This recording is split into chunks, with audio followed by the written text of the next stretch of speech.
ಇವತ್ತಿನ ದಿನ ಈ ದೇವಸ್ಥಾನದ ಧರ್ಮಕರ್ತರು ಜೀರ್ಣೋದ್ಧಾರದಂಥ ನರೇಂದ್ರ ಬಾಬು ಅವರು ಹಾಗೂ ಅವರ ಧರ್ಮಪತ್ನಿಯ ಶ್ವೇತಾ ಅನ್ನೋರು ನಮ್ಮ ಜೀವನದಲ್ಲಿ ಮರೆಯೋಕ್ಕೆ ಆಗದಿರೋಂಥ ಎಷ್ಟು ಜನ್ಮ ಪಡೆದ್ರೂ ಈ ಸೇವೆ ಮಾಡೋಕ್ಕಾಗದಿರೋಂಥ ಒಂದು ಕಾರ್ಯವನ್ನು ಮಾಡಿದ್ದಾರೆ. ಆ ಕಾರ್ಯ ಏನಪ್ಪ ಅಂತಂದರೆ ಶ್ರೀ ಶಿರಡಿ ಸಾಯಿಬಾಬಾ ಅವರ ಒಂದು ವಿಗ್ರಹನ ಪ್ರತಿಷ್ಠಾಪನೆ ಮಾಡಿ 10 ಜನಕ್ಕೆ ಆ ಅಪ್ಪನ್ನ ಯಾರು ಬೇಡ್ತಾರೆ ಅವ್ರ ಕಷ್ಟ ಸುಖಗಳೆಲ್ಲ ಹೋಗುವಂಥ ಕೆಲಸವನ್ನು ಮಾಡಿದ್ದಾರೆ. ಎಷ್ಟೋ ಕೋಟಿಗಳು ಇಟ್ಕೊಂಡಿರ್ತಾರೆ, ಶತಕೋಟಿಗಳು, ಸಾವಿರಾರು ಕೋಟಿನೇ ಇರ್ತಾರೆ.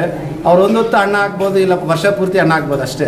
ಬಟ್ ಇಲ್ಲಿ ನಮ್ಮ ಧರ್ಮಪತ್ನಿಗಳವ್ರು ಏನು ಮಾಡಿದ್ದಾರೆ, ನಮ್ಮ ನರೇಂದ್ರ ಬಾಬು ಅವರ ಶ್ರೀಮತಿಯವ್ರು ಏನು ಮಾಡಿದ್ದಾರೆ, ಎಷ್ಟು ಯುಗ ಇದ್ದರೂ ಬಂದ ಅಪ್ಪನಲ್ಲಿ ಪ್ರಾರ್ಥನೆ ಮಾಡಿದ್ರೆ ಅವರ ಕಷ್ಟಗಳೆಲ್ಲ ನಿವಾರಣೆ ಮಾಡುವಂಥ ಒಂದು ದೇವಸ್ಥಾನ ಸ್ಥಾಪಿಸ್ತಾರೆ. ಇದರಲ್ಲಿ ನಾನು ವಿಶೇಷವಾಗಿ ಅವ್ರನ್ನ ಅಭಿನಂದಿಸ್ತೇನೆ. ಇಂಥ ಧರ್ಮ ಕಾರ್ಯಗಳನ್ನು ಮಾಡಿದ್ದಾರೆ ಅವರು. ಅವ್ರಿಗೆ ದೇವರು ಆಯುಷ್ ಆರೋಗ್ಯ ಕೊಟ್ಟು ಈ ಶಿರಡಿ ಸಾಯಿಬಾಬಲ್ಲಿ ಯಾರು ನಂಬಿಕೆ ಇಟ್ಟಿದ್ದಾರೆ, ಭಕ್ತಿಯಿಂದ ಬೆಳೆದಿದ್ದಾರೆ, ಅವರಿಗೆ ಒಂದು ಒಳ್ಳೆ ಸ್ಥಾನ, ಒಳ್ಳೆ ಗೌರವ, ಅವ್ರ ಕಷ್ಟಗಳನ್ನು ಮರೆಸೋಳಂಥ ಒಂದು ಅವಕಾಶ ಕೊಟ್ಟಿರೋದಕ್ಕೆ ಉದಾಹರಣೆ ನಾನು ಸಹ ಈ ಶಿರಡಿ ಸಾಯಿಬಾಬಾನ ಪರಮ ಭಕ್ತ ಅಂದರೆ ತಪ್ಪಾಗಲ್ಲ. ಈ ಜೀವನ ಏನಾದರೂ ಇವತ್ತು ಇಲ್ಲಿ ಬಂದು ಮಾತಾಡ್ತಾ ಐತೆ, ಈ ಉಸಿರೇನಾದರೂ ಇಲ್ಲಿ ಬಂದು ಮಾತಾಡ್ತಾ ಐತೆ ಅಂದರೆ ಅದು ಶಿರಡಿ ಬಾಬಾ ಒಂದು ಆಶೀರ್ವಾದನೆ ಅಂತ ಹೇಳ್ಬೋದು.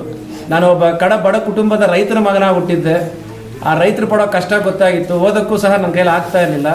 ಯಾವತ್ತು ನಾನು ಈ ತಂದೆನ ಬೇಡದ್ನು, ಅಪ್ಪ ನನಗೆ ಕಷ್ಟಗಳನ್ನ ದೂರ ಮಾಡು, ನಾನು ಸಮಾಜದಲ್ಲಿ ಏನೋ ಒಂದು ಗುರ್ತಿಸ್ಕೊಂಡು ಒಂದು 10 ಜನಕ್ಕೆ ಒಳ್ಳೆ ಮಾಡಬೇಕು, ಒಂದು ದಾರಿ ತೋರಿಸುವಂಥ ಮೊದಲನೇ ಪ್ರಾರ್ಥನೆ ಮಾಡಿರೋಂಥ ಭಗವಂತ ಯಾರಪ್ಪ ಅಂದರೆ ಶ್ರೀ ಶಿರಡಿ ಸಾಯಿಬಾಬಾ.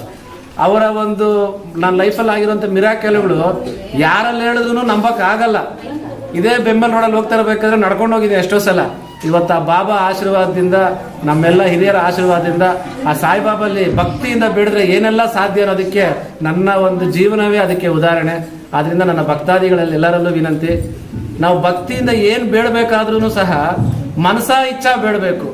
ನನ್ನ ಧ್ಯಾನ ಯಾವುದೋ ಒಂದು ಕಡೆ, ನನ್ನ ಮನಸ್ಸೊಂದು ಕಡೆ, ದೇವರೇ ನನ್ನ ಕಷ್ಟ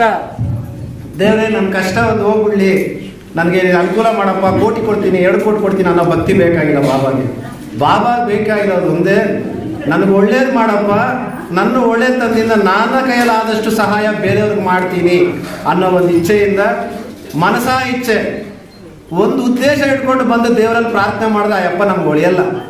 ಎಲ್ಲರಿಗಿಂತ ವಿಭಿನ್ನವಾದಂಥ ದೇವರಂತಲೇ ಹೇಳ್ಬೋದು ಶಿರಡಿ ಸಾಯಿಬಾಬಾನ.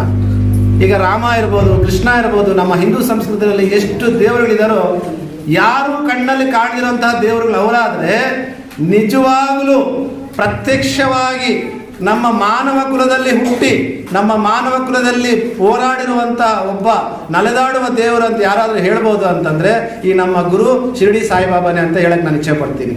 ಆದ್ದರಿಂದ ಈ ಜಗತ್ತಲ್ಲಿ ಯಾವ ದೇವರಿಗೆ ಎಷ್ಟು ಶಕ್ತಿ ಆಯಿತೋ ಗೊತ್ತಿಲ್ಲ. ನನ್ನ ಜೀವನದಲ್ಲಿ ನಾನು ಅನೇಕರನ್ನ ನೋಡಿದ್ದೀನಿ. ಎಷ್ಟೋ ಜನ ಸತ್ತೇ ಹೋದ್ರು ಅಂತಿರೋರು ಕೂಡ ಸಾಯಿಬಾಬಾ ಅವರ ವಿಭೂತಿ ಇಟ್ಟು ಅವರಲ್ಲಿ ಪ್ರಾರ್ಥನೆ ಮಾಡಿ ಅವ್ರ ಮನೆಯವರು ಬಾಬಾ ಕರುಣೆ ತೋರ್ಸಪ್ಪ ಅಂದರೆ ಎತ್ತಿ ನಲೆದಾಡಿ ಅವರ ಪೂಜೆ ಮಾಡಿರುವಂಥ ಉದಾಹರಣೆಗಳು ಕೂಡ ನಾನು ಎಷ್ಟೋ ನೋಡಿದ್ದೀನಿ. ಅದೇ ರೀತಿ ಒಬ್ಬ ಬಡವ ಇರ್ಬೋದು, ಶ್ರೀಮಂತ ಇರ್ಬೋದು, ಯಾರೇ ಇರ್ಬೋದು, ಅವನ ಒಂದು ಕಷ್ಟಗಳಿಗೆ ಸ್ಪಂದನೆ ಮಾಡೋ ದೇವ್ರು ಯಾರಪ್ಪ ಅಂತಂದರೆ ನಮ್ಮ ಶಿರಡಿ ಸಾಯಿಬಾಬಾ ದೇವರೇ.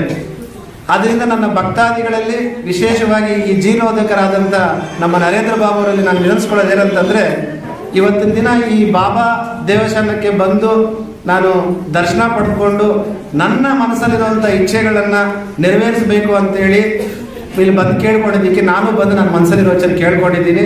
ನನ್ನ ಮನಸ್ಸಲ್ಲಿರೋ ಇಚ್ಛೆಗಳನ್ನ ವೈಯಕ್ತಿಕವಾಗಿ ಹಾಗೂ ನನ್ನ ಕ್ಷೇತ್ರದ ಜನತೆಯಲ್ಲಿ ಇವತ್ತಿನ ದಿನ ಮಳೆಯ ಅಭಾವ ಜಾಸ್ತಿ ಇದೆ. ದೇವರೇ, ನಾನು ನಿನ್ನಲ್ಲಿ ಪ್ರಾರ್ಥನೆ ಮಾಡ್ತೀನಿ. ನನ್ನ ರೈತರು, ನನ್ನ ಅಣ್ಣಂದಿರು, ತಮ್ಮಂದಿರು ಈ ವ್ಯವಸಾಯನ ನಂಬ್ಕೊಂಡು ತುಂಬ ಜನ ಇದ್ದಾರೆ. ದಯವಿಟ್ಟು ಇವತ್ತು ಈ ಒಳ್ಳೆ ದಿನ, ಮುಂದಿನ ದಿನಗಳಲ್ಲಿ ಒಳ್ಳೆ ಮಳೆ ಆಗಿ ರೈತರ ಮೊಗದಲ್ಲಿ ಒಂದು ಮಂದಹಾಸವನ್ನು ತುಂಬಬೇಕು ಅಂತೇಳಿ ನಾನು ನಿಮ್ಮ ಪರವಾಗಿ, ನನ್ನ ಕೆಜಿಎಫ್ ತಾಲೂಕಿನ ರೈತರ ಪರವಾಗಿ, ನನ್ನ ಅಣ್ಣ ತಮ್ಮಂದಿರ ಪರವಾಗಿ ದೇವರಲ್ಲಿ ಪ್ರಾರ್ಥಿಸಿದ್ದೀನಿ. ಬಹುಶಃ ಇಲ್ಲಿ ಸೇರಿರುವಂತೆಲ್ಲರೂ ಇವತ್ತು ಭಕ್ತಿಯಿಂದ, ಶ್ರದ್ಧೆಯಿಂದ ಸೇರಿದ್ದೀರಾ. ನಾನು ಸಹ ಇವತ್ತು ನನ್ನ ಸ್ವಾಮಿಯನ್ನು ಬೇಡ್ಕೊಳ್ತಾ ಇದ್ದೀನಿ.